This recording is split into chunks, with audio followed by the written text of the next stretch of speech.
না না, সিল তো খোলা দাদা। কোথায় সিল? এটা তো সাইডে এরকম, এই তো সিল। কোথায় খোলা? মানে এইটাকে টেনে ছিঁড়ে খুলতে হয়। দেখো এই অ্যারোটা আইফোনের মতো, এই যে এই যে। না না, এটা তো আটা দেওয়া ছিল, আমি তো টানলাম তো। এই যে আটা, এই যে আটাটা তো চিপকানো ছিল, আমি তো টেনে খুললাম। এইটাকে এরকম টেনে খুলতে, এইটা সিলটা। এখন খোলো না, খোলো না।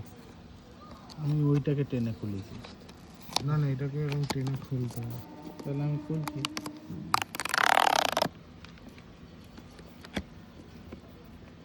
সিলটা ভুল ছিল।